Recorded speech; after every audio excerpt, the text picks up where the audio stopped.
સુરતના કાપોદ્રામાં નજીવી બાબતે યુવાનની હત્યા કરનાર 2 આરોપીઓની કાપોદ્રા પોલીસે ધરપકડ કરી છે।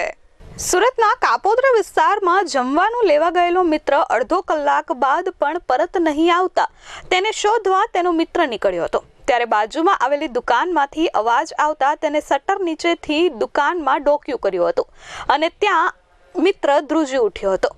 વાત એમ હતી કે સંતોષ રાજુ યાદવે પોલીસને બોલાવી હતી। કાપોદ્રા પોલીસે ઘટના સ્થળે પહોંચી ત્યારે જોયું તો બિહારના નવાદા જિલ્લાના રતનપુરના વતની અને છેલ્લા કેટલાક વખતથી કાપોદ્રા કૃષ્ણા ઇન્ડસ્ટ્રીઝ એસ્ટેટમાં ધર્મેન્દ્રભાઈ એમ્બ્રોડરીના કારખાનામાં નોકરી કરતો હતો। તે ઇસમ છેલ્લા 5 દિવસથી કામ પર જતો ન હતો। કારખાનાની સામે આવેલા ટેમ્પોમાં કાપોદ્રા 4 રસ્તા પાસે મજૂરી કામ કરતા અજય નામના મિત્ર સાથે સૂઈ રહેતો હતો। ગત રાત્રે 10 વાગ્યાના અરસામાં અજય જમવાનું લેવા જવાનું કહી નીકળ્યો હતો।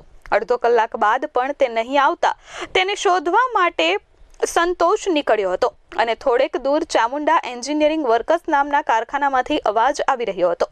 શટર અડધું બંધ હોય કુતૂહલવશ નીચેથી સંતોષે ડોક્યું કર્યું હતું અને તેને જોતા તે સ્તબ્ધ થઈ ગયો હતો। અજયને આ કારખાનામાં કામ કરતા તેના જ 2 મિત્રો મનોજ શ્યામલાલ સાકેત અને સુરેશ જગલાલ સાકેત ફટકારી રહ્યા હતા। મનોજના હાથમાં મોટો હથોડો જ્યારે સુરેશના હાથમાં પાઇપ હતી।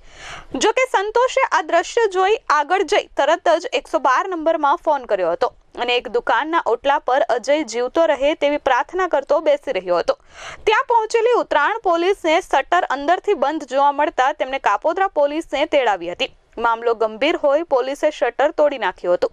અંદરનો સિનારિયો કંપાવનારો હતો। બંને આરોપીઓ ત્યાં જ ઊભા હતા અને ચોકડીમાં અજયની લાશ પડી હતી। બંને આરોપીઓએ કરેલી કબૂલાત પ્રમાણે મરનાર જમવાના નાણાં આપવામાં અને જમવાને લઈ ઝઘડતો રહેતો હોવાથી તેની હત્યા કરી નાખવાનું પોલીસને જણાવ્યું હતું। હાલ પોલીસે બંનેની ધરપકડ કરી કાયદેસરની કાર્યવાહી હાથ ધરી છે।